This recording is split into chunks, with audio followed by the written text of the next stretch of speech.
And welcome back, everyone, to D&D Outdoors. We are happy to be back.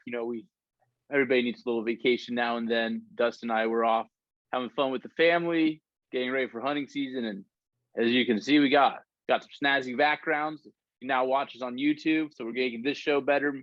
And yeah, we're just ready to come back and talk to all you guys. We have a special guest on today. We have Kris Chain of My Season Report. We've had him on earlier. And yeah, how have you been doing today, Dustin? I've been doing pretty good, man. You? I've been doing good. I can't complain at all. It's good to be, I guess, back. You know what they say, you need a vacation from your vacation, right? Yes, you do. So it's good to be back, not running around or trying to pack or trying to figure out what I'm forgetting to pack. That is correct. It's a pain in the butt trying to pack. It is. It really is. You always forget something. I try not to. You have to make a list. Yeah. And it's... See, my problem is I need a list to remind me to look at my list of the list I made. I think I did pretty good. I don't remember leaving anything at home.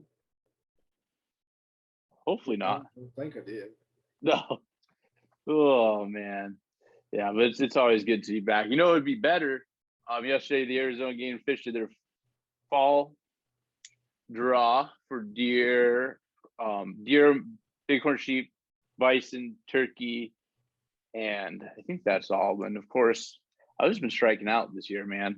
I think I fit in for 8 different states and came up short in all 8 states. So what are you going to do for hunting season? I'm going to go bow hunt here the first couple, do some dove hunting.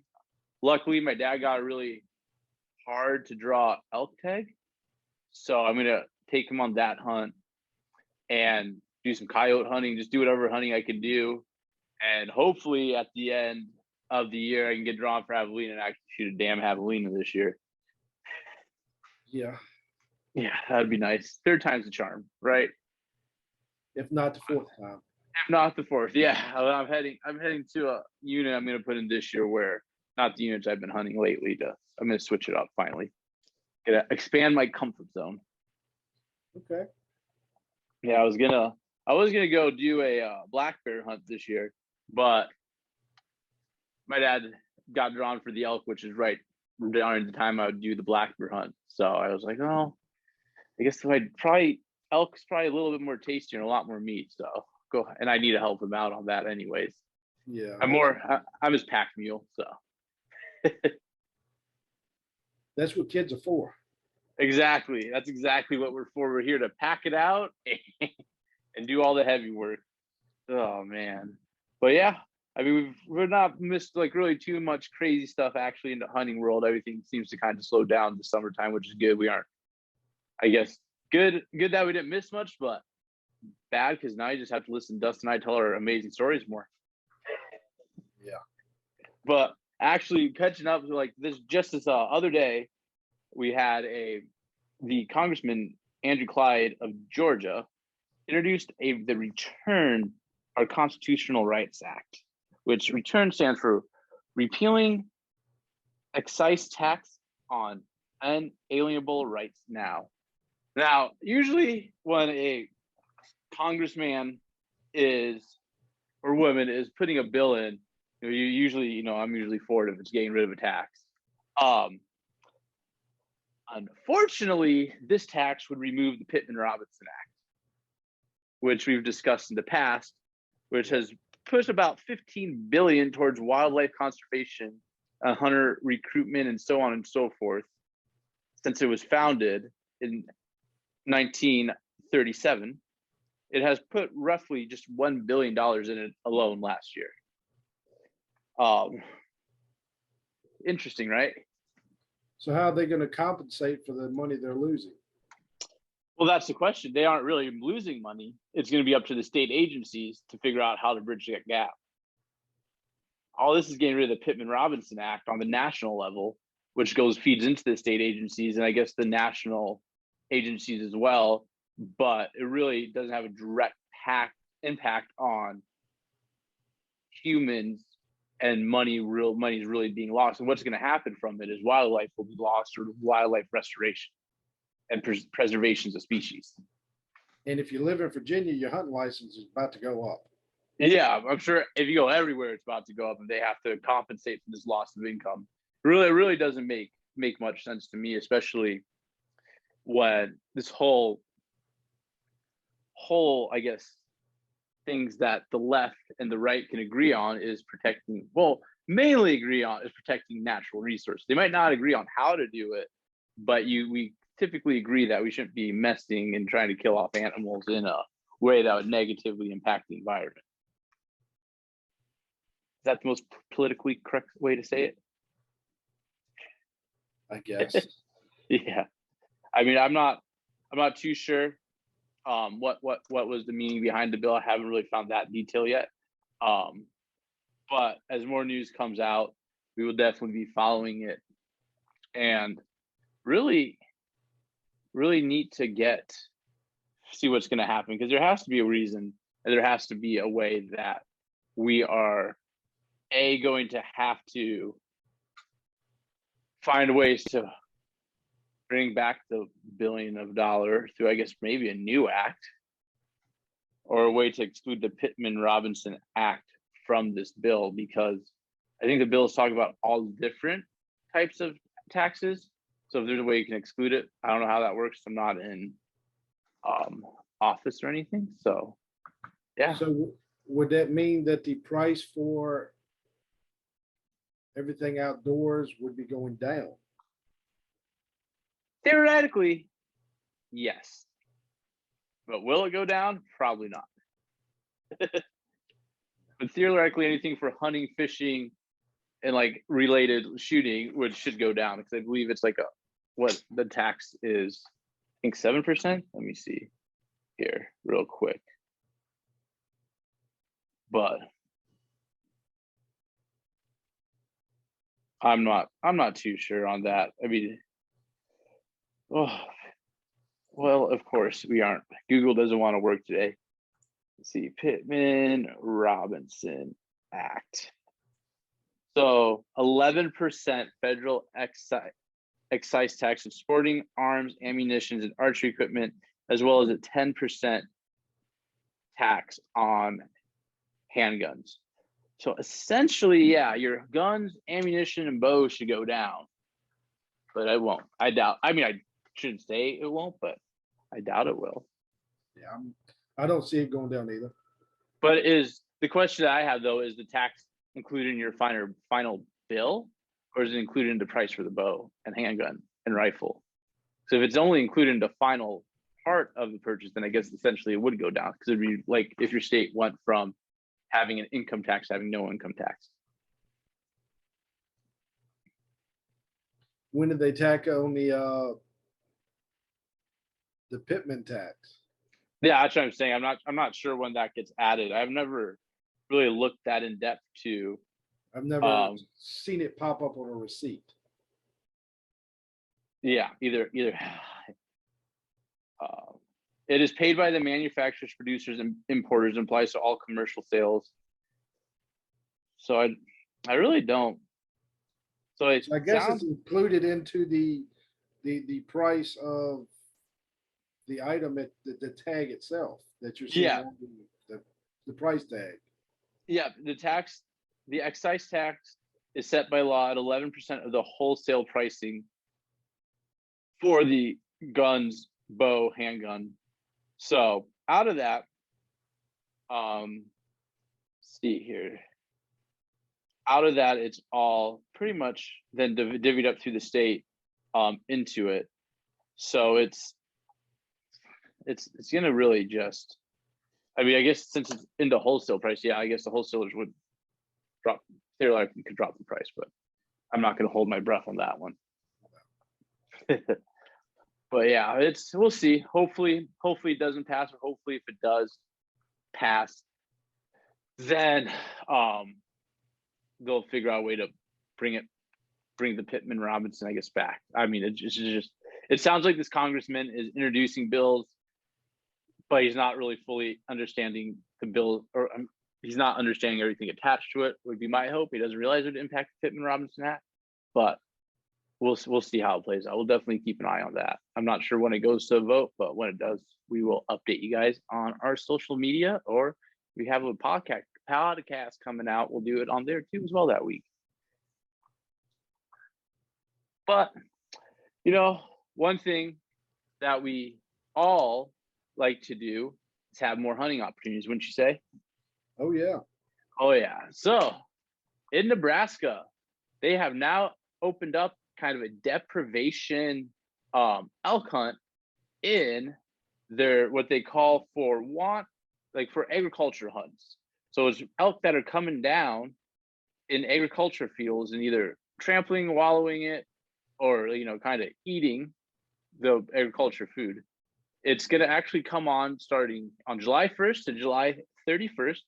It's going to be private land in Lincoln, Perkins, Keith, Duell, and Garden counties. Montana residents and non-residents can get owning at least 80 acres within the hunting area can purchase a permit.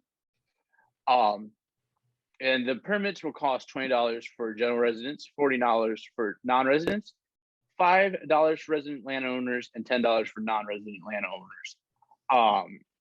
Interesting enough, I'm not sure. I've kind of been looking into it to see if there's any outfitters out in Nebraska that are offering these hunts that kind of use these ranches for whitetail hunting and other stuff, but I haven't seen anything on that yet.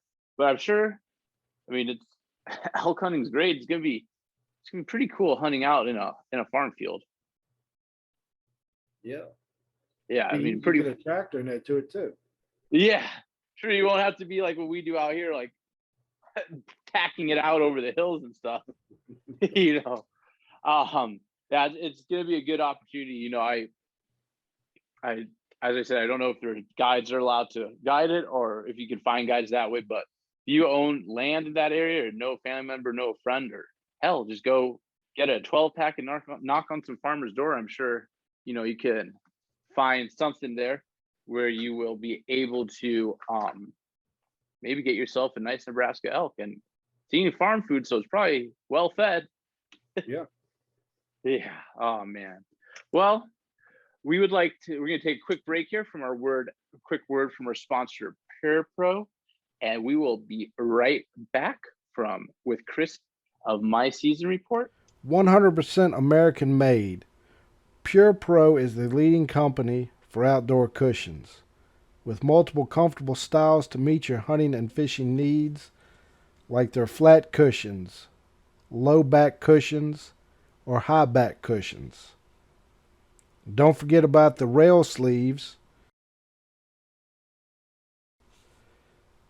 Check out which style best fits your needs at pure-pro.com.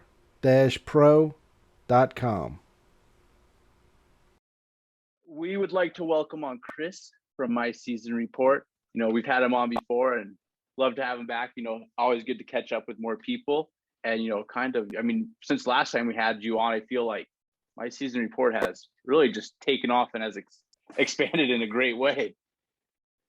Yeah, I appreciate having me on again.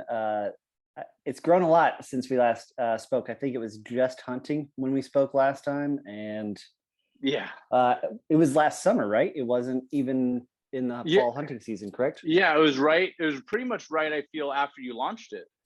Oh, yeah. Awesome. Yeah, it was pretty fresh off the press, or I guess fresh in the cool. internet. Yeah, it's changed immensely.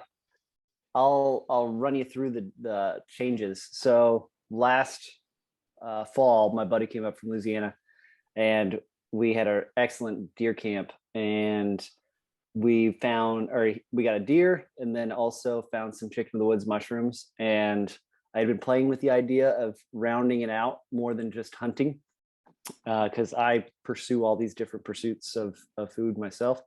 And we were sitting there having that meal of fresh backstrap you could point in that direction, and then chicken in the woods that you could point in that direction, and all coming together perfectly on a plate. And we just realized, if I could do it, I should definitely add foraging, gardening. And that's what I did. So in the winter, I got busy on creating an almanac for the lower 48. And it contains your normal gardening almanac information, like when your tomatoes should go in the ground. But I broke it into like sowing seed, transplanting, you just vegetative growth stage, and then when you can expect to harvest. And so everything you could basically buy at a Lowe's or a Home Depot or something like that, it has in that database, along with location specific times for those different stages of life. And then I added the foraging information for mushrooms and fruit and all the things that you can find in the woods during hunting season. Yeah, no, it's when I logged on and I saw you pushed up that gardening update and growing, I was like, this is going to be great, because I tried to have a garden out here like during COVID, my family and I, and nothing grew.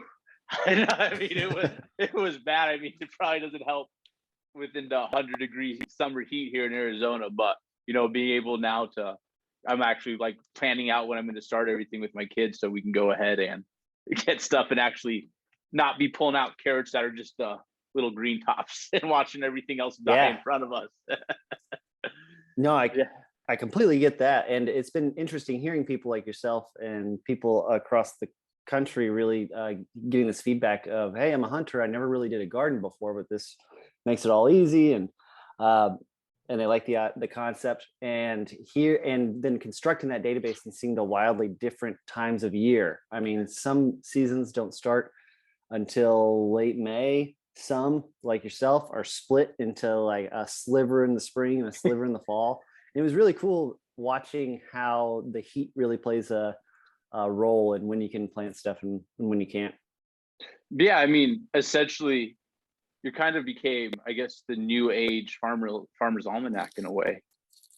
Because I've been playing around with calling it like the hunter's almanac or the modernized almanac, but I think an almanac is exactly what it is. Yeah, I mean, it makes, everything that my season report does. I mean, because for someone like myself, where I kind of put in throughout the country, even though no Game and Fish seems to like me whatsoever, because I haven't been drawing that all this year, but really going in there and planning out even the different hunt dates for, like, when I put in for, say, the Virginia elk, and then I put in for Utah and Arizona, I can go in and see when things are going to overlap, and probably, if I haven't heard of draw results, try to change it up so I won't be having to possibly getting drawn for 2 hunts in the same week. Oh, exactly. And with that, I've heard from some people who get it not just for their personal selves, but kind of for their family. And if you're anything like me or these people that gave me this feedback, and I realized, this actually is pretty beneficial, is where the dates and what weekend you got in your head, but communicating that to other members of your family who don't have that information right in front of them, it causes a lot of conflict. But it was really cool to hear people say, like, yeah, it's actually causing us less arguments because we're operating on the same calendar of what we're going to do when. I'm like, oh, all right, I'll throw in marriage counseling as well. Like a multi for that. Right, that should be the marital tier. Yeah. Oh, that's funny. Well, that's great. Yeah, I mean, you have I guess what's kind of your expansion, I mean, has kept going? I mean, with it, I see, you've really expanded out throughout the hunting community as well. I mean, you're probably growing at a pretty dang good pace right now. No, it's been a lot of work and a lot of fun, and it's pretty cool watching everything grow. And so I did all that during the winter, and because it was just this downtime, I needed to talk about something, and it just paired so well. But then in the winter, I also realized, like, there's no reason why I should be stuck on last year's dates, because a lot of these things don't come out until August. And it just creates a situation where, like, you could create auto updating things which work well, but then they change the website and it stops working. And so it's all these different things about how to, like, construct that rolling calendar for everybody across the country to use at once, because you could have a really good in-state experience. And if I didn't, like, construct the forecasted dates for when I expect next fall to be operating on, you would be limited to your in-state, and you'd have to think about finding different ways to find other state information, which is a horribly convoluted way of saying I forecasted the hunting dates for next year. I got lost halfway through that sentence. So So that's really cool. So you can really, I could be sitting in deer camp this year and be like, all right, well, let's see what next year's deer camp's going to be, essentially. Yeah. So in the off season, you can take a look forward and kind of start planning with your friends and not wait until 6 months goes by, stuff like that. Ugh, that's gonna be nice. Yeah, I'm not the best planner. Sorry, I had a neighbor's dog walked through my yard behind where I was viewing, and that last sentence I kind of got lost watching the dog. You gotta add some fun to it, right? That's the best part about talking face to face. You know, you can see all the expressions and kind of the one-offs. Have to put a shirt on now to record. Exactly. I know. Last time I was completely nude. No. Yeah. But what was that? You too? Oh, nice. Yeah.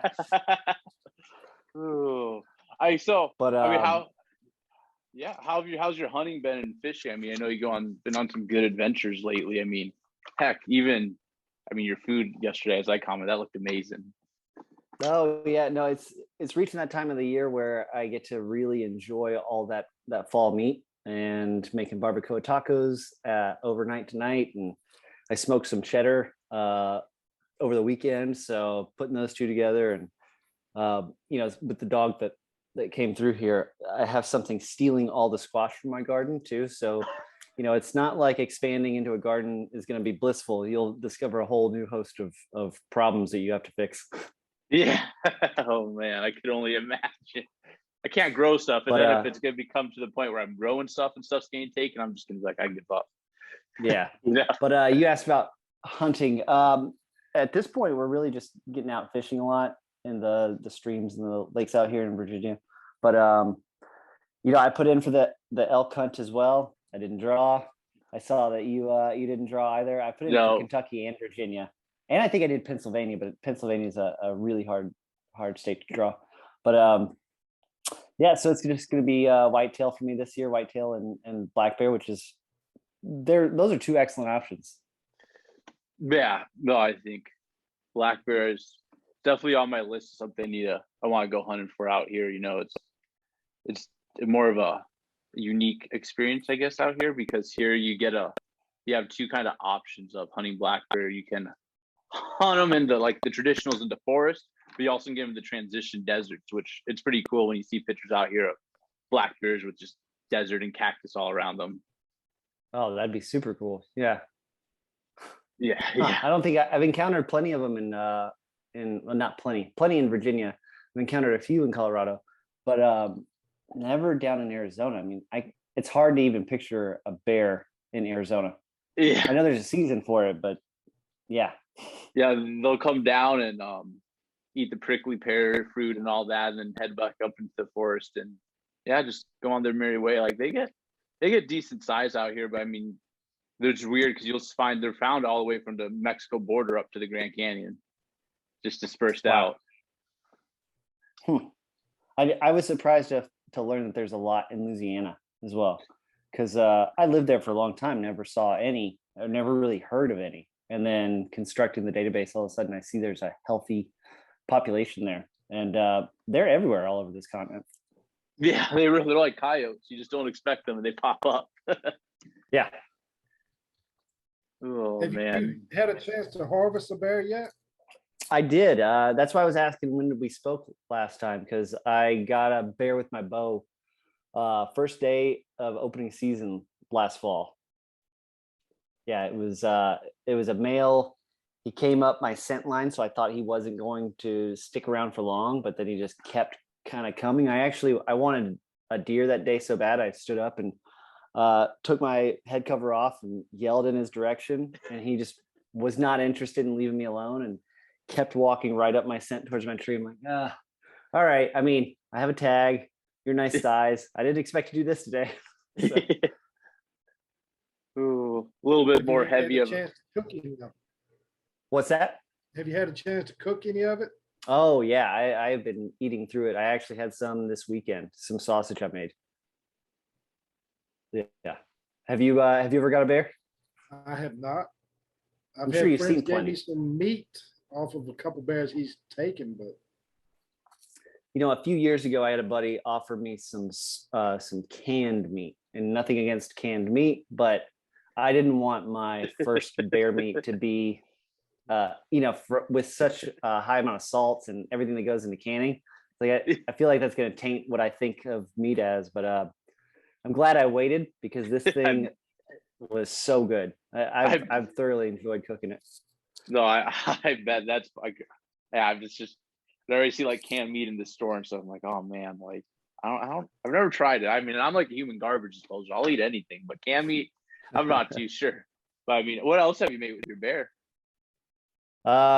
Starting to get into some roasts. Really just, I made so much sausage. That was the first time I ever made sausage. So I didn't realize how much meat I put aside and what that would translate into. And so I'm probably just getting through the last bits of that before I start experimenting. I mean, I've had some, I made a pizza with some black bear, which was pretty good.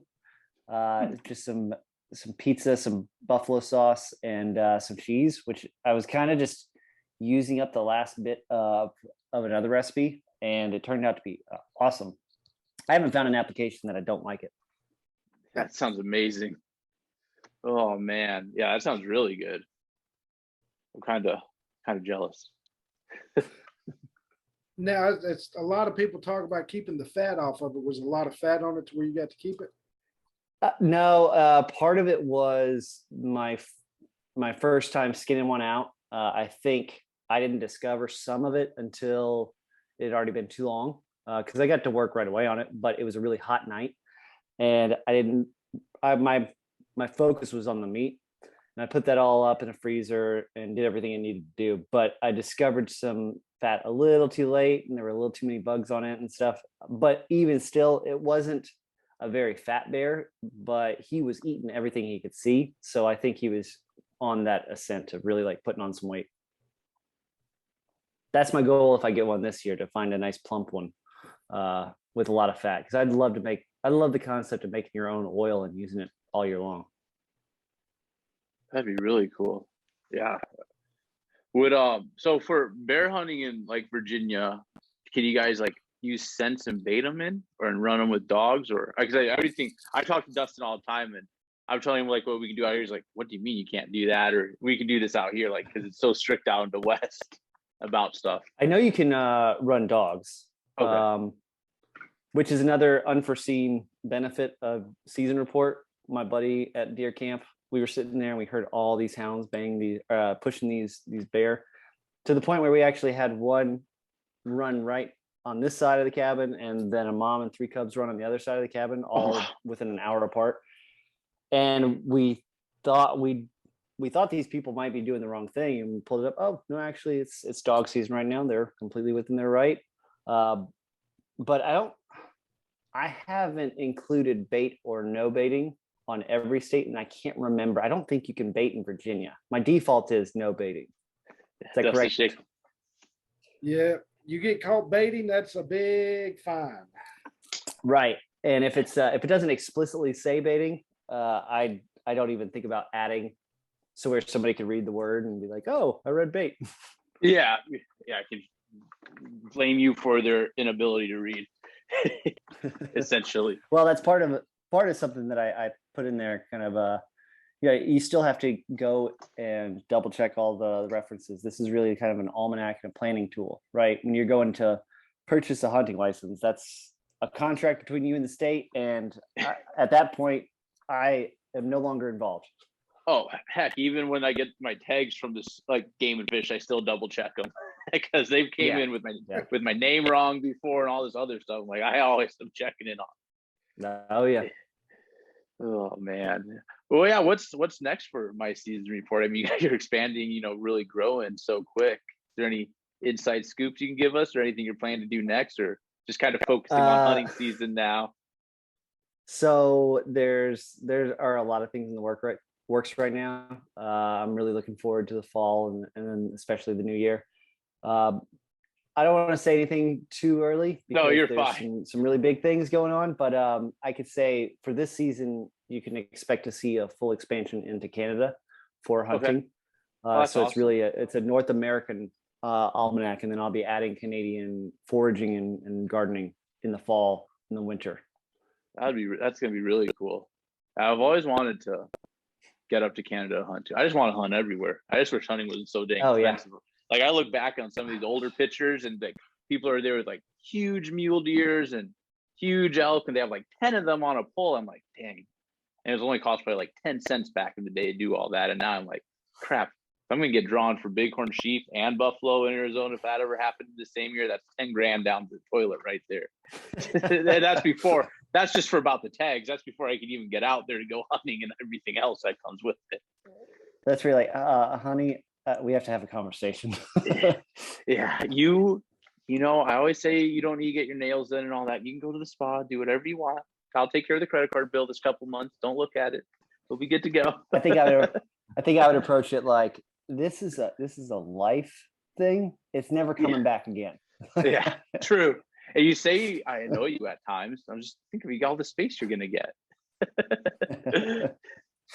Oh, but no, we're doing a Canadian expansion, and then slowly integrating fishing. I'm just really trying to hear from the community and see what they prefer, because there's a million different ways you could present it. And so I have a few different experiments running where I'm looking for feedback specifically about a format. That was going to be one of my questions. Have you looked at fishing yet? Yeah, I started with the there's a lot to do, and I'm the only guy of seasonreport.com, so it's a one-man operation. And with that, I'm just trying to balance what I can deliver in the most complete way versus kind of hopping from state to state. And that being said, I've done a lot of the coastal states. Virginia, I have not, or I've played around with Virginia. I think because it's my home state, I've been so peculiar with like different ways. And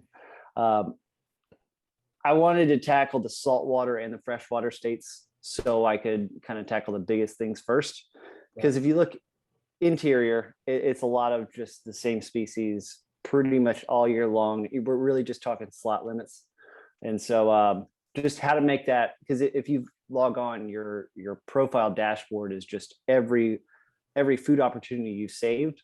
And so I was really conscious with not letting like one species become so dominant. And so that's why I'm playing around with a few different things for fishing, but it's on its way in a much more, when the app is developed, it's a much more complete, seamless experience.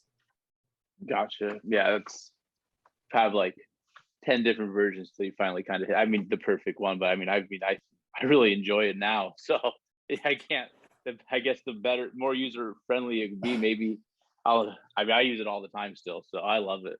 Oh, I'm so happy to hear that, man.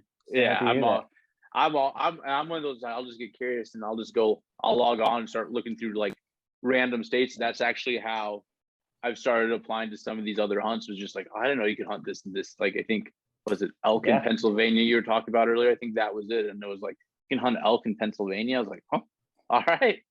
So you can hunt elk all across the Great Plains. Yeah. Now I'm surprised at how many elk opportunities. Yeah. Nebraska, I just saw they're opening up a general season in the summer because they're going down over from Colorado and stuff. And you can get in with a farmer. It's like $80 and you can go hunt their farm. Wow. That's a deal there. That is. So, but I mean, that goes back to kind of like the bear hunting. Like that'd be interesting. The flats of Nebraska hunting elk there. Yeah. I mean, wow. I'm just trying to picture that. It's really hard to picture some of those animals on the landscape, which is unfortunate because they were all there. It's just, people got a little greedy back in the day. Yeah. But, yeah. Have you read any of like the early explorer stuff where they talk about all the different species they encountered across North America? It's been a while since I've read it, but I watched a lot on the History Channel on it. Yeah, they got a lot of the bison sightings in like Houston, Texas. Mm-hmm. Which I would, if you've ever been to Houston, nothing against people there. My best friend lives there. It is far too much concrete for my liking. And the thought of a bison walking around there, it boggles the mind. Yeah, I remember one day started pushing for when they introduced wolves here in Arizona. people started pushing for grizzly bears to get reintroduced. I was like, what? And I started researching, but like grizzly bears used to be from Arizona all the way into Mexico. It's like it always blows people's minds too. And I'm like, they talk about like, yeah, we have jaguars you can possibly see hunting. There's some hunters that run into them. Like, what? In Arizona? I'm like, yeah, we got jaguars here too. Just all the different species of animals that there are. I think that would be the one thing that I've been asked a lot. Do I have predators on there? And I don't, because I if a state doesn't require you to take the meat out, I don't put it in my database. And that's just a kind of a simple line that I found that I can stay pretty true with, because if it's right alongside gardening and fishing and foraging, and so it's trying to keep it food focused. And I feel like some people don't like that, and it's nothing against predator hunting at all. It's just, I think for this service, it just kind of falls outside of the scope. Yeah, I mean, have you found like a lot of states don't require meat to be taken out outside of like coyotes? I guess not several, but there are a few states specifically around predators where they where they have a stipulation where it's encouraged but not required. And that's just one of those lines I've drawn. Yeah, in Arizona, you have to take meat from everything but coyotes and foxes. Okay. But, and that's why I've also like stayed away from coyotes and stuff like that. Yeah, just because I feel like the number of people that it's a weird balance issue. Yeah, I mean, every state also though that I know that has coyote hunting, I don't know in Virginia, but at least out west it's year round. Right. And that gets into another fishing thing where it's just like, does this deserve to occupy so much space on your food source dashboard? Nah, not necessarily. Yeah, I don't know. I've heard coyote's good. I've never tried it. I've never had the guts to do that. Yeah. I gotta say, after skinning out a bear and seeing what's underneath, it was shockingly human-like. If I had to guess, yeah, I feel like I'd be pretty uncomfortable skinning up a coyote. Yeah, that's kind of where, I mean, I haven't shot many, but like out on my hunts or if I'm out scouting, I see them, I'll take them. But just because there's so many around here, but I don't feel, when I come home to my dog, I'm like, dang, it'd be kind of weird to eat this thing in front of my dog, in a sense. Or your dog would love you more than it ever has. Yeah, that's very true. Yeah, it's definitely, it's an interesting balance. I mean, because here in Arizona, we've expanded so much where I don't know if there's like an app called Nextdoor where it's like a community app, and everybody that's like moved here into city, people are like, coyote alert. I'm like, and I grew up in like the country of Arizona. I'm like, we had coyotes in our backyards. Like, if people are freaking out, I'm like, it's just a coyote. Don't let your dog out, or don't let your little dog just run around. It has just a better chance of getting swooped on by an owl or a hawk as a coyote coming to hop your fence. Right. Have you are you, one thing have you expanded, are you going into like waterfowl and all that, like through the different flyways, or? Oh yeah, so I have I am making a push. So last year was definitely big game focused, some small game if it was simple. This year, as I'm just adding to it, I'm definitely making a push to add ducks, geese, all the waterfowl and migratory game birds and stuff like that. Because a lot of states are pretty clear, and it provides that cohesive North American experience. Yeah, no, it's really amazing how all the states really, I mean, states are so usually ununified when it comes to wildlife management and hunting, where they all seem to be unified around birds, and it's pretty interesting. I know it's the federal governed level by the the Fish and Wildlife Service. Yeah, but still, it still seems like go ahead. Oh, I said it still seems like there's those states though, whatever the federal Fish and Wildlife Service says, they usually ignore it at times. It's weird when it comes to like the birds, where they don't. They're like, oh yeah, we all agree on birds, but managing different types, like the North American model and everything else, it's like, well, we get it, but we aren't necessarily going to follow it, even though that's kind of what the federals are saying. But birds, exactly. Yeah, but And that's birds, where they start to have conversations about federal funding and stuff like that, right? That's where the weight starts to get flexed. yeah, exactly. I know Arizona, like the big push, everybody wants to get rid of like the BLM land out here and turn it back to the state, which I'm like, Yeah. I don't really. Man, you give it to the state in one or two budgets where they're trying to close a mysterious hole, and all that land's gone. Exactly. Yeah, I mean, and the state trust land out here, it's really good, but it's like you can't drive on it. You can't enter unless you have a hunting or fishing license. Like there's just so many stipulations wow. to state trust land where it really would limit. I mean, I guess as a hunter it'd be kind of good, but like for trying to get more people into the outdoors and experience the outdoors would really limit their participation into it.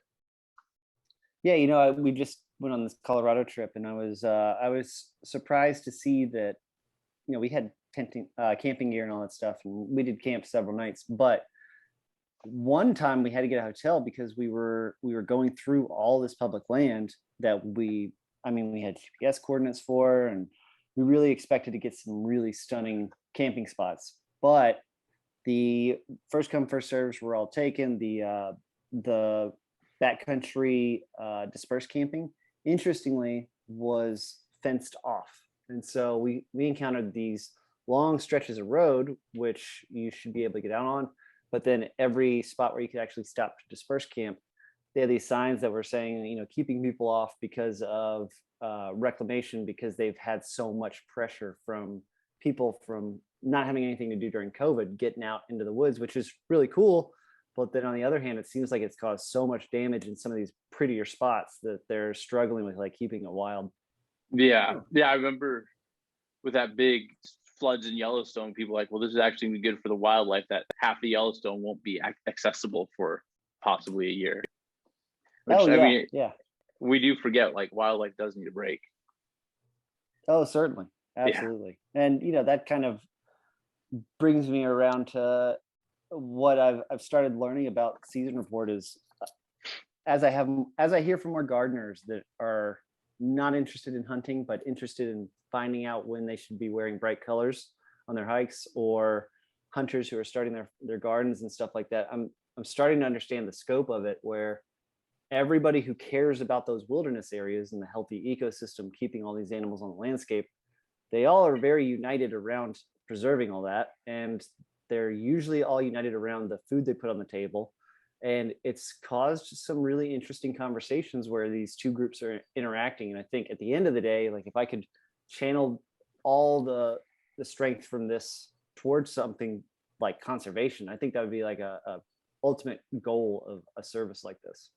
Yeah, that would be amazing. Yeah, because everybody now, especially nowadays, I feel sees only one side, to their side or no side, and really trying to bridge that gap is something I feel really needs to help. We try to do it, Dustin and I, like just do this podcast, and it sounds like you're trying to do the exact same thing, but it's gonna take more than 3 people to do it. Yeah. Well, and if you look at things like the Pebble Mine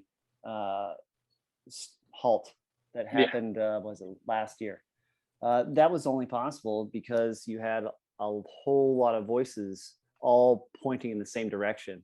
There were plenty of people who were fishermen, fisherwomen, and people who don't like to fish.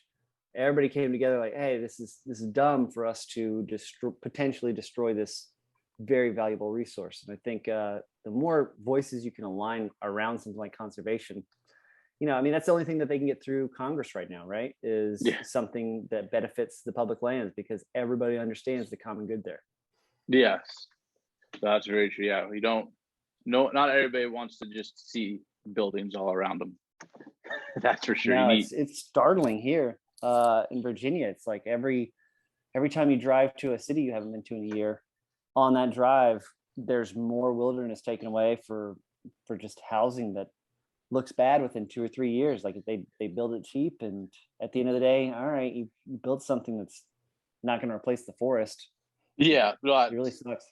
That's how it's becoming in Arizona. It's not so much the actual like land wilderness, but it's a lot of farmland, which I mean is the same as losing wilderness. Is the farmers have sold in Arizona, if they can't build it wide, they build it up now. So you're seeing like little parcels of land with huge skyscrapers going every which way. Yeah. I think the person who figures out how to make it more profitable for people to tear down and rebuild on one plot of land versus buying new and ripping all that habitat down, that person is going to have their name in the history book. Yeah, Agreed. I 100% agree. I'm surprised Musk hasn't came up with something like that, honestly, with all the renewable stuff he comes up with, or reusable. Yeah, I mean I know it's really like the second half of what, you know, Pinchot and Roosevelt and Muir and all them did with establishing hunting seasons in the first place. They recognized that selfish draw of a human trying to get a resource, right? And then they kind of turned it against itself. So, yeah. I mean, if you're looking for summer reading, I don't think anybody could go wrong with Roosevelt, right? No, I love Roosevelt. I was just I didn't know they had a documentary about him on the History Channel. It just popped up on Hulu the other day, and I started finally, because I love Roosevelt, and started watching that and really learning a lot more, just because I always read about him on the conservation side, but really learning his story of coming up and like how he got into hunting and conservation was really interesting. Oh yeah, no, he I think it might be one or two. Oh yeah, here's like a part of his 3-part biography. I think the riot by Edmund Morris. I mean, it's like 2,000 pages when you're all done with it, but they break it. He does such a great job of breaking it into different parts, like his ascent, his presidency, and then still the crazy crap that he did after the presidency. And man, that guy, I was talking to somebody who was trying to figure out, what were we talking about? We were hiking and they actually had somebody, lots of details that you don't care about, but they know somebody who works at a Teddy Roosevelt History Center or something like that. And they were struggling with how to reach kids with it. And I just said, well, you know, he's basically Batman, right? And they hadn't heard that line before. Are you familiar with the comparison there? No, I'm not. So I'm not a big comic book person, but it's pretty interesting. So, you know, Batman's parents get shot in front of him, right? He turns his whole life towards fighting crime, stuff like that. Roosevelt had his wife and his mother die on the same day. And he was this guy that always reading, always writing in his journal. And then that day, he just wrote, "The light has went out in my life." And he doesn't record anything in his journal for like years. And that's quite a turn. And so that's what prompted his move out to North Dakota, because he was from a moneyed family in New York City. He goes out to North Dakota, basically trying to endure a painful, slow death that matches what he just experienced with losing those two women. Yeah. And he just gets out there and grinds and comes to fall in love with the landscape. And then the rest is history from the conservation side. And he came back as a force for, you know, protecting all this stuff. And I mean, he parallels Batman pretty well. Yeah, he really does. I never even thought of it that way. Yeah. You got any questions, Dustin? I know I do most of the talking. Sorry, I get to talking, and sometimes I just don't shut up. No worries. I was going back to the canned food stuff. Oh yeah. What have messed me up with that?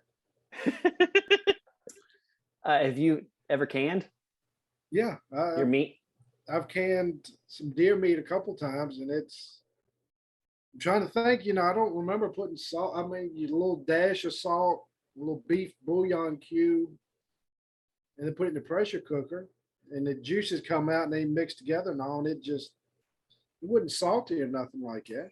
So I don't know if it was his recipe or not, but he was saying like, yeah, you kind of it seemed like it was a mix between pressure canning and salt curing. He was like, yeah, you kind of got to rehydrate a little bit, because he was mentioning he adds enough salt to, I guess, put down the bacteria content, which he didn't make it sound very appetizing. All right, now I'm with you. Dustin uses the pinch and he uses the pound. Well, you know, I make jerky and it calls for all kinds of special curing salts. And I find if I know I'm going to eat it within like a week, I just make it with a little bit of normal salt and just leave that part out because you really only need that for curing. Yeah, that's how I make my jerky. I mean, my jerky's gone within like the first couple of days. As soon as I start getting into it, I'm like, oh, this isn't going to last very long. I tell myself I'm going to try to make it last. Now, I did buy some of that curing salt because one time I found a bag that was at the bottom of the backpack that I hadn't got to, and it was probably pushing 5 days. And it was like, I mean, I still ate it, but I was like, it's a little more wet than I care my jerky to be. So Yeah. I probably need to start making it with the amount of salt that it calls for. Oh, that's funny. Do you dehydrate yours, or how do you make your jerky? I follow a Hank Shaw recipe where it's just soy sauce, shallots, lime, and soak it overnight, and then put it on the smoker for like 5 hours at 170. Yeah, gotcha. I'll have to try smoked jerky. I did dehydrated jerky, but I'll have to give that smoked jerky a try. Maybe not burn my hand. I just got one of those. I just got one of those little tubes that you fill out. So the Traeger kind of thing has the pellet auger. Yeah. But it still has to have a hot fire in there. And my buddy got me one of those tubes that you pack with the pellets, and it just cold smokes. And man, that really changes the game. I did some, like I was mentioning earlier, some smoked cheddar, and it doesn't melt because we tried smoking some cheese in the pellet grill just straight up, but it turned into a puddle. So the cold smoking, man, it really changes the flavor profiles you can get. Oh, that sounds good. Now I'm getting hungry. I'm always hungry though. Oh, perfect. Well, yeah. Do you have any more, Dustin, for him, or? I'm good for right now. You good? Yeah. Well, Kris. Yeah, Kris. I appreciate you having me on, man. Yeah, thank you very much for coming on. We always love talking with you. Maybe this time we'll have you on, not closer, not have such spread in between. Once you get the Canada launch, we'd love to have you come back on. Or heck, we talk enough on Instagram and stuff. You just message me, hey, you want me to come back on? We're more happy to have you come back on just to chat. Awesome. And it was great chatting with Kris again. Always great to have him on. Really cool to see the features that he's coming up with at my season report. And if you are in Canada, get ready. It'll be coming your way. Oh man. Well, as we talk about changes, we talk about hunting. We about 6 months ago we talked about Wyoming and how they reduced their non-resident applicants from non-resident draw percentage for moose, mountain goat, bighorn sheep, and kind of their main animal, like the rare animals, quote unquote, to 10% non-residents could draw those tags. Wyoming is back at it again. You have until July 1st at 5 p.m. Mountain Time they're seeking public comment for some changes coming up. The first change that they're thinking of is allocating in the number of antelope licenses from 2 to 1, which I guess who needs more than one antelope? I don't think antelope meat's really something you're going to survive off of just because of how small they are. Well, that's why you need more than one. I guess that's true. I guess that's very true. And they're saying that they're doing this in order to increase the availability of tags for hunters to come in. They also would establish a high demand antelope, deer, elk hunting areas on an annual basis and publish high demand standards. These hunt areas shall be determined by averaging the previous 3 years of residence drawing odds. For each individual unit type 1, 2, and 9 licenses, high demand or HD hunt areas shall be those whose 3-year average is 30% or less, and all others shall be designated as standard demand. That sounds interesting. They would create a 90-10 quota split into high demand areas. So back to where 90% would go to Wyoming residents, 10% would go to non-residents. 80% for type 1, 2, and 9 deer and antelope licenses, 20% to non-residents, and 84% of type 1, 2, and 9 elk licenses to residents, not 16 to non-residents. And After that, they would be creating a waiting period after holding a high one of those HD licenses. They would also create an outfitted non-resident license pool. With other states, they do that. They don't have non-residents, but they have outfitter pools, which would eliminate the non-resident special license. But essentially, you have to get with an outfitter, and they give you some code you put in and draw it. And the last one would be creating a resident preference and leftover drawing. Essentially, what Wyoming's doing is great for Wyoming residents, bad for the non-residents that have put in for Wyoming for 20, 30 years, because their limits are already slim. Now they're slim to none. And I mean, you can email the Wyoming Department of Fish and Game, and you can let your opinions hear about it. If I was a Wyoming resident, I would be loving these changes, because that would be more opportunities to hunt. But it's going to be an interesting trend to see how this passes. There are Western states that are slowly starting to limit non-residents, or not, like take the hunt away completely, like they're trying to do in New Mexico with bighorn sheep, only allowing residents to put in for their bighorn hunts, or limiting it so small that really only residents could apply. As someone that one of the states I have never put in for is Wyoming, just because of all their crazy rules they already have around it. I'm glad I haven't put in for that one yet, because I'd be pretty upset if I did. Other rules, like for hunting mountain goat and weird other rules in Wyoming, you can't hunt their state wilderness areas without a resident or a guide. But if you and I were going to take pictures, we could go in that same wilderness area without a guide, just by ourselves.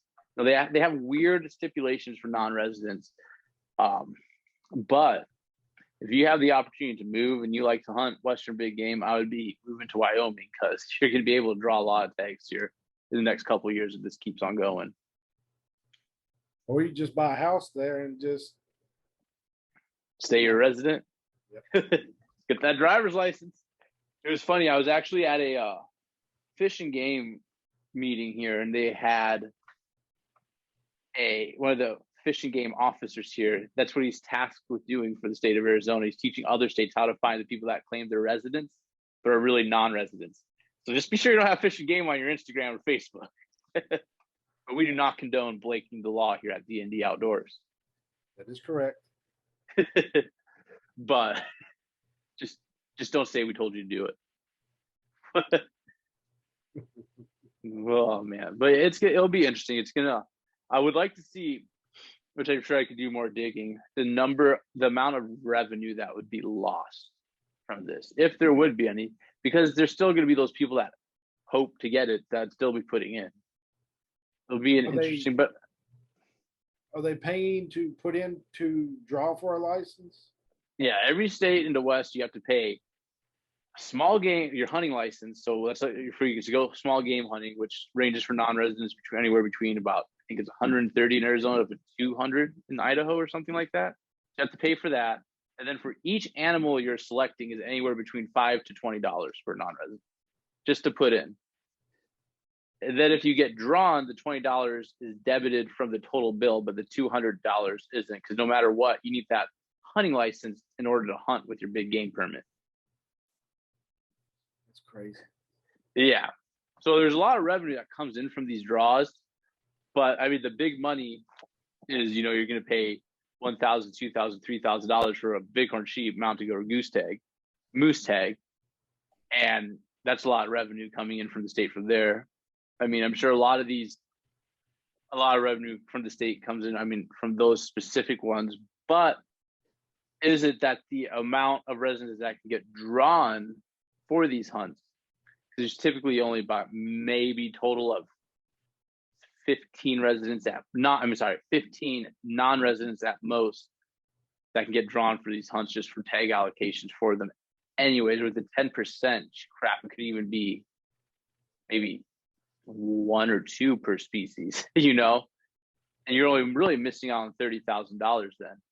So does it really cost outweigh it especially when a lot of these hunts that these like the mountain goats, the special animals they can only find in certain states, were the once in a lifetime opportunity hunts, like Mount to go in that, where you have the governor's tag and the commission's tags that go to these organizations that raffle them off for $200,000 to $400,000, the highest bidder. I mean, so is that $30,000 you potentially could be missing out on from a non-resident drawing that you're still going to get because people are still going to put in for those tags, really going to make a difference? And I think it doesn't. So I don't think this has any effect on the Game and Fish's bottom line.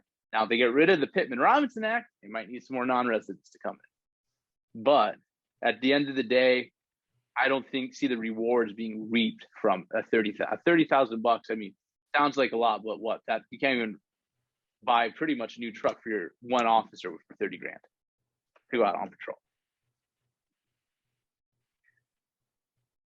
Yeah, brand new trucks here are pushing what, 60,000? Yeah, but think of it. If you're game and fish, you have to add on the light packages, all the other special police stuff. Right. So at the end of the day, it sounds, people say the money that they're losing. Well, are they really losing that much money? I don't think so. Especially when you have some big oil tycoon, or like I've heard rumors like the owner of Chick-fil-A here in Arizona, like buys up a lot of the main governor and commission tags that go for $250,000 to $400,000. You're not missing that much money. At the end of the day, that $30,000 starts looking really minuscule. 30,000 to me, though, is a whole lot. No, I agree, but I'm saying like the big scheme of like on a state agency level, that $30,000 that you could be missing out on, I don't think that you're still going to get though. By the way, so now coming down, it's really who's going to be putting in how much you're going to be losing. You aren't making that much money. You might be making 15 to 20,000 maybe from these non-resident applicants. I'd like to think it'd be more than that. I don't know. I It mean, would probably blow my mind to see the wildlife budget for the year. yeah. I'm going to see if I can find how much Wyoming makes off of big game draw here real quick. So let's see here. All right. So Wyoming, let's see, license to cost. If you're a non-resident in Wyoming, it's going to be a $15 application fee on top of a 2.5% processing fee just to process it. If you get drawn for elk, that's going to be $707 for a non-resident, $62 for a non-resident, or for a resident. I'm sorry. Moose is $1,997. Bighorn sheep's $2,335. Mountain goat is $2,177. It's not as much as I thought, but I mean, so I don't see how they're going to be losing too much money at the end of the day. The government will not lose money. So what's going to probably happen is the drawing fees will go up. They will make their money one way or another. If Yeah. they see it going down, then they'll start tweaking with the prices and all, and they'll end up making more money. Yeah. I mean, very, very interesting. Very interesting to say the least. But we would like to thank you guys for listening to D&D Outdoors. You can find us on YouTube now, so be sure to check us out on YouTube. We'll link the page in our Facebook and Instagram. You can also find us on Apple Podcasts, Spotify, Amazon, and wherever you like to listen to your podcast at. Be sure to follow us on Instagram and Facebook at D&D Outdoors. And I hope you guys have a great rest of your day. And if you're heading to work soon, it will be over quickly. Hopefully you have a cool boss that doesn't make your life hard on you. Have a good day, y'all. Where can everybody, that didn't listen to our last episode? I think last time we talked, we had about 100 listeners. We're up to about 900 now. So we've gone way up. So for people that haven't congrats. heard, thank you. But for the people that weren't able to listen last time, where can everybody find your My Season Report at, and follow you on social media and all that?